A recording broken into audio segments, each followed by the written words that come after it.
So we're running a little late, so I mean, of course, I'll let you run starting from this time, obviously, right? Of course, thank you. Can you hear me well? Yeah. I think I got it. Okay, thanks. Yeah.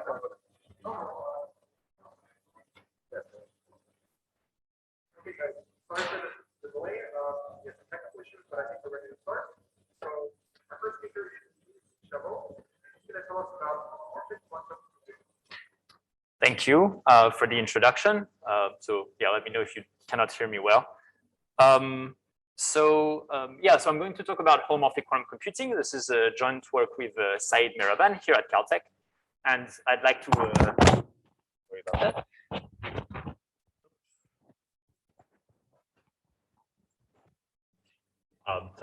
I'd like to start by thanking the organizing team for helping us setting up this conference. Yeah, of course. Okay, is it better? Yeah. Okay, so holomorphic quantum computing, this is a model that we've introduced with Saeed to discuss quantum computing using tools from complex analysis, and in particular, the tools of the theory of holomorphic functions. So before we get there, I want to start by giving some context on models of computation. So you can think of a computation as some process mapping some input to some output.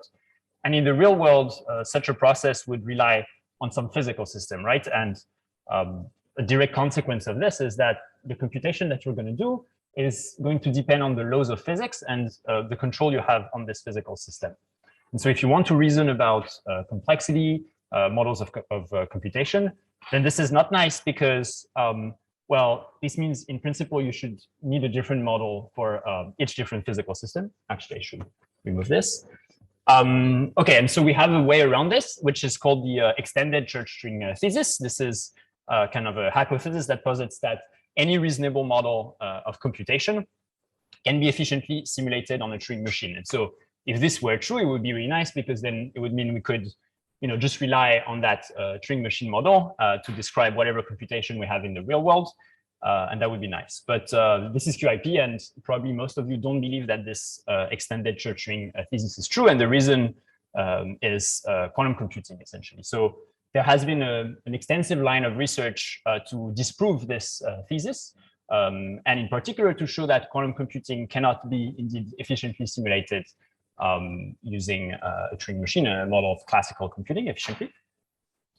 So here are examples of two sub-universal models: random circuit sampling implemented by Google in 2019, and Gaussian sampling, implemented by USTC in 2020. And I've chosen these two sub-universal models to kind of illustrate two different paradigms for quantum information processing. So usually we kind of cut into two categories the way we can talk about quantum information processing.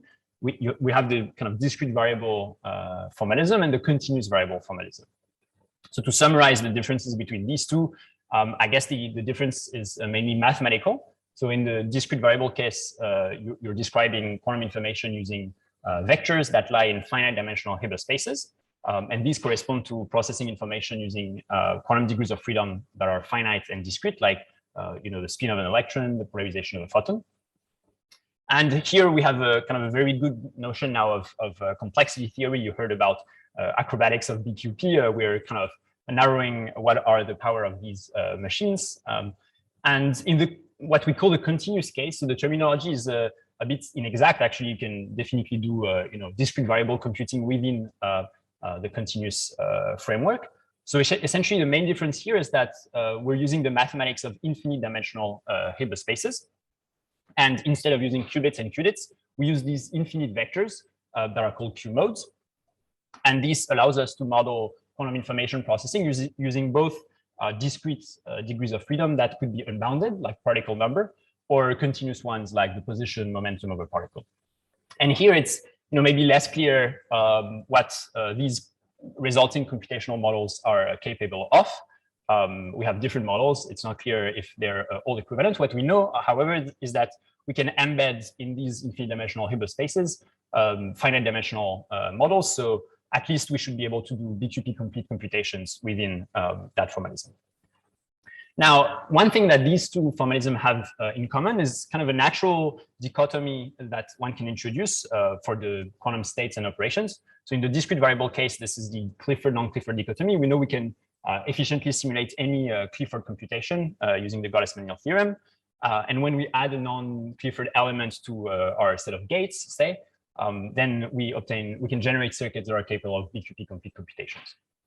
And a similar situation happens in the continuous variable formalism, where we have this Gaussian, non-Gaussian dichotomy. You can simulate efficiently, classically, any Gaussian process.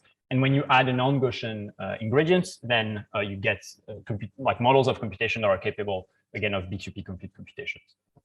So in the rest of the talk, I'm going to use analytic representations like polynomials, holomorphic function to discuss these two models. I'll try to put them kind of on an equal footing. And I'll start simple with the case of single systems.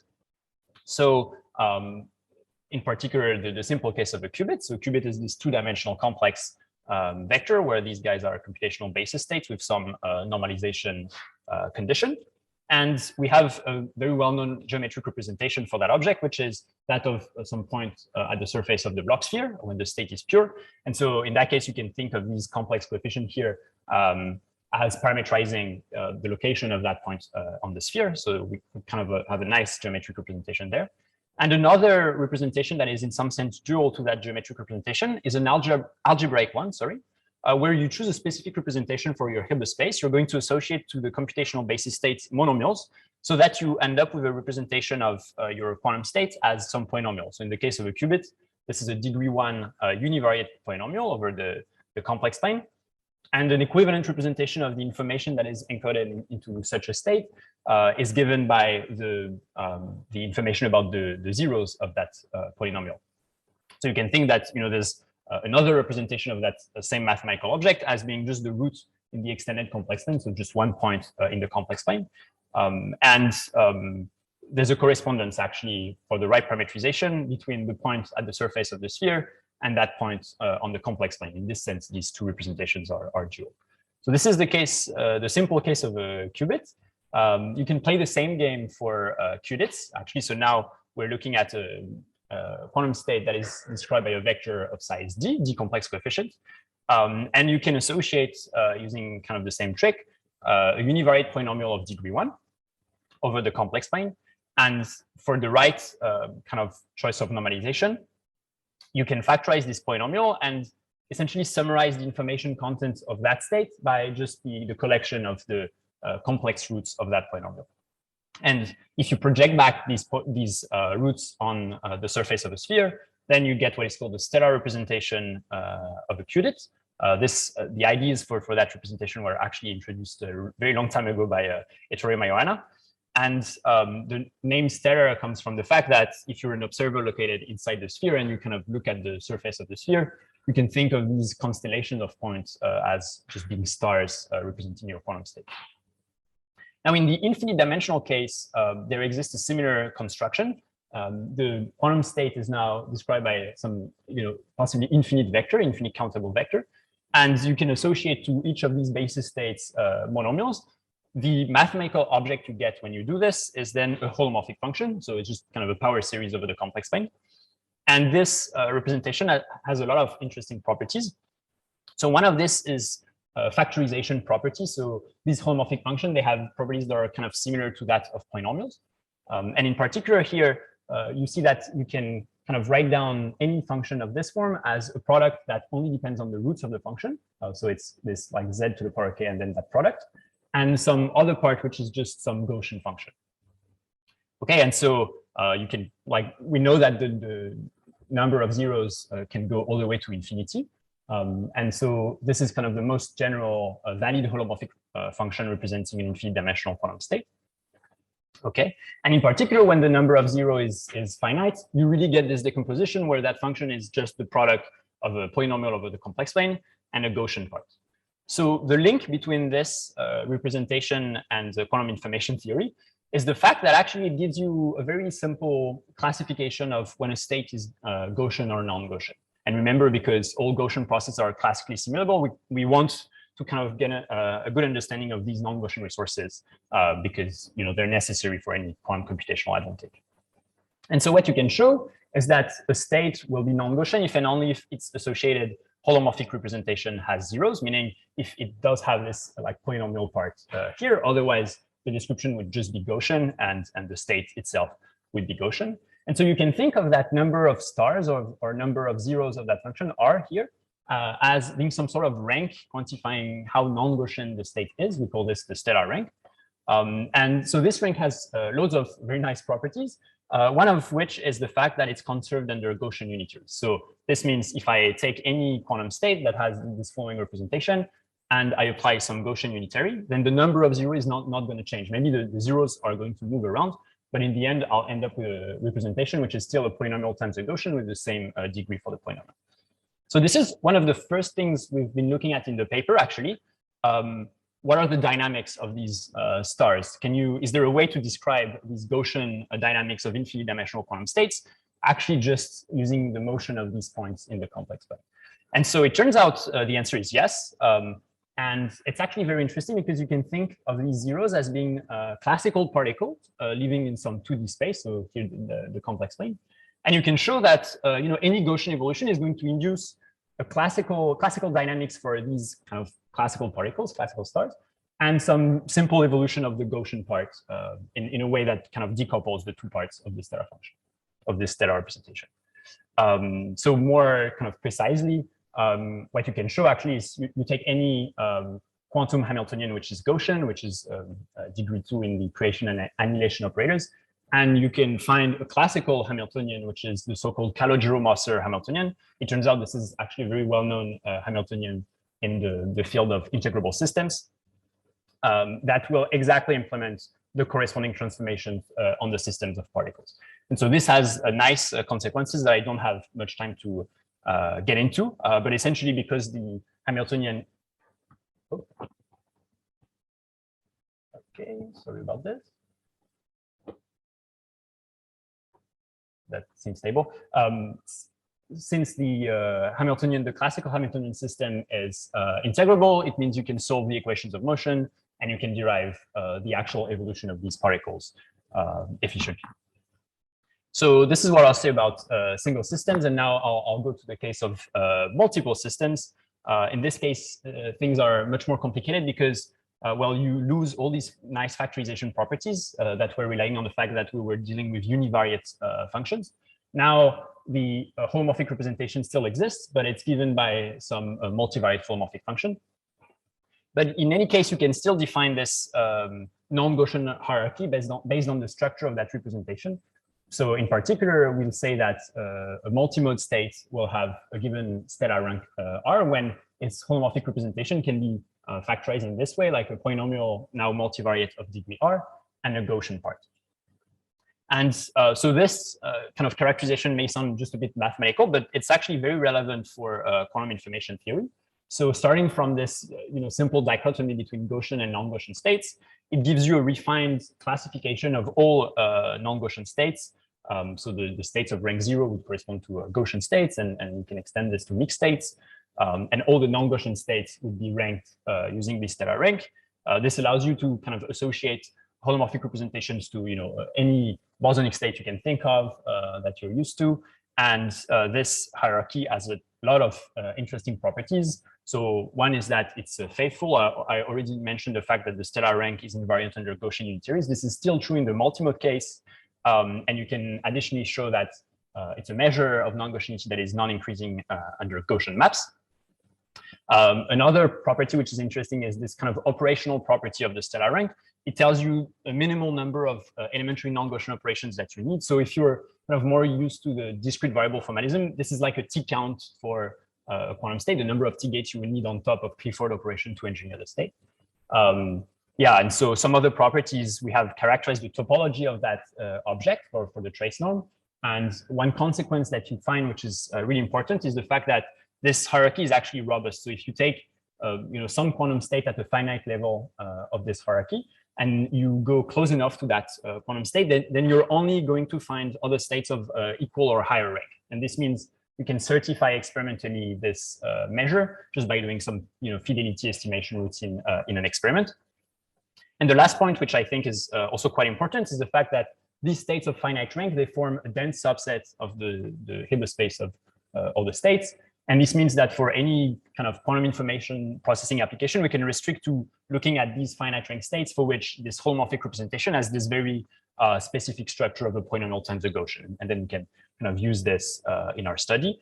So one example of what we used it for is to kind of get a hold on what is entanglement in this infinite dimensional setting. So you can show that a state here, I wrote it for the case of two modes. The state is separable if and only if that holomorphic representation can be factorized in this way. And then this allows you to show that like an infinite dimensional state would be entangled and would have a finite stellar rank if it is both a combination of a finite dimensional entanglement and a Gaussian part of the entanglement. So you can kind of classify the structure of entangled states within that hierarchy using these tools of complex analysis.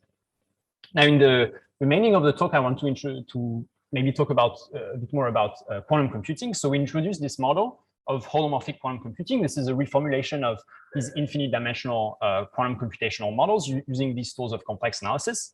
And it allows you, using only these elementary complex analysis elements, to essentially discuss problems relating to quantum computing. I'll give some examples. So the states in that model are, or your inputs are, these multivariate holomorphic functions.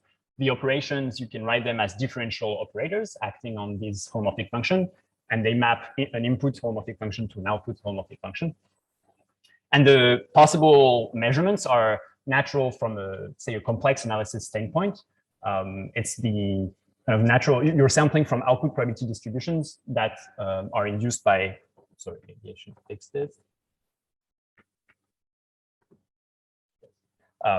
You're sampling from these output probability distributions that are natural when you're given this output holomorphic function. So here I illustrate two possibilities. One possibility is you could think of sampling some complex number from actually the module squared of that function. Another possibility would be sampling an integer from the list of module squared of coefficients of that function. And these correspond actually to measurements that we can physically implement in the bosonic setting. So an interesting subclass of these computations are the ones that are rank preserving. So I already mentioned this, that Gaussian operations, they preserve the stellar rank. And in this picture, it means you can obtain this computational model where your inputs are polynomials times Gaussian function. Your evolution are these Gaussian unitaries that have this differential operator representation. And your output is another polynomials times another Gaussian. This is essentially the multimode version of the stellar dynamics that I showed in the beginning. And you could think of adding adaptive measurements to these type of computational models. And what we've done in the paper is we've classified the complexity of these circuits and the kind of subfamilies of circuits, depending on what resource you put in the input. So I'm not going to enter too much into the details, but essentially we classify depending on what type of Gaussian resource you're using. So I don't know if you can see, but these different models, either you're using squeezing as a Gaussian resource or you're not. And then the non-Gaussianity in your computation comes from the polynomial part or these non-Gaussian measurement that you perform at the end of your computation. And you're able to classify, depending on which resource you're using, which models are hard to sample, which are easy to sample. And the last point I want to emphasize is the fact that, something I should have said is the fact that, so all these models, they allow you to retrieve all sub-universal quantum computational models we're used to in this infinite dimensional setting. So Boson sampling, Gaussian Boson sampling. This also exists a continuous variable sampling version of Boson sampling. So this is kind of included there. And when you add adaptive measurements to these models, then you retrieve quantum computational models that are capable of VQP complete computations. And remember these circuits, they're just some subclass of the holomorphic quantum computing model. We're asking that the evolution is just this Gaussian differential operator. So this is maybe why I was kind of at the beginning a bit speculating about the possibility of going maybe beyond VQP. and using the control that we have over these infinite dimensional spaces to implement interesting quantum computations. So I'll end up here, and I'll thank you for your attention.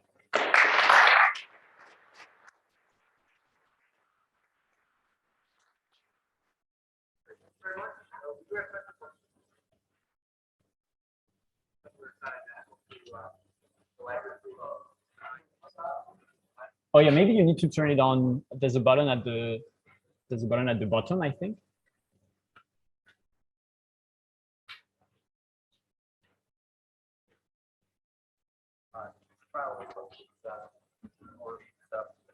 Redesign file wave functions for quantum Poly in the same language. I don't know of this language yet.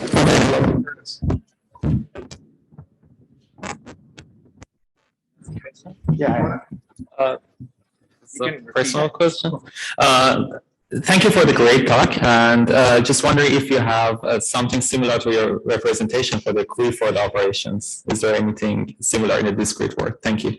Yeah, absolutely. So that's a great question. So actually, in the finite dimensional case, this is something I'm looking into right now.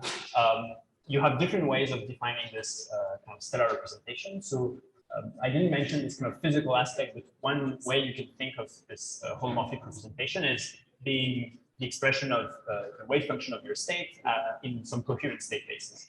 And in the finite dimensional case, you have different ways of defining coherent states. And based on these different ways, you will get different representations. So for some of these representations, yes, you have kind of a characterization of Clifford states as being discrete Gaussian states in this basis of discrete coherence. Right. Thanks a lot for the talk. So is there a way to extend any of this to mixed states? That's kind of the obvious question. Yeah. So this has been done in the paper, absolutely. So I may have, okay, no, I cannot show. So I had a little slide, but I'll do it already. So yeah, so indeed, the natural way to do it is to extend the stellar rank by convex proof construction. So this would give you like a structure where you look over all the possible, decompositions, and you're going to take the infimum over all these decompositions and find the one that has the minimal maximum rank among all these state decompositions. And like then, the Schmidt rank for big states. Sorry? It's kind of like the Schmidt rank for. Exactly like the Schmidt rank for big states. Yeah. Thanks, that was really cool. So I was thinking that some of these results look similar to results in like quasi-phase-based probabilities for this same way you have like Gaussian functions and so on.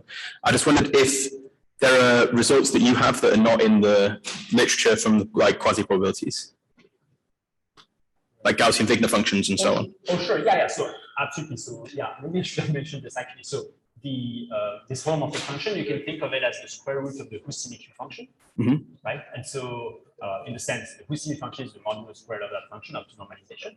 So this is why it kind of seems natural. But for example, I don't know, like this dynamical system, I think this is pretty new. Description of Gaussian dynamics using dynamical system, but it's kind of sensible that it reminds you of these. Cool, thanks. Right. So I was curious if you had considered, I guess so the function you're showing is somewhat reminiscent of a Laughlin wave function for fractional quantum Hall effect. Have you looked at possible connections there, or? No. Okay, cool. Thanks. Hi, you mentioned that the evolution of the stars follows a classically integrable system if it's the unitary is Gaussian. Does that mean that a non-Gaussian evolution corresponds to a non-integrable? No, so actually the situation there is a bit more, that's a very interesting question. Thanks for asking. The situation is a bit more complex. The thing is, actually you can show that the fact that Gaussian unitaries, they conserve the stellar rank goes both ways. So a non-Gaussian operation would not conserve the stellar rank. What that would mean in this specific picture is that the number of stars that you would see would change when you're running this Gaussian operation.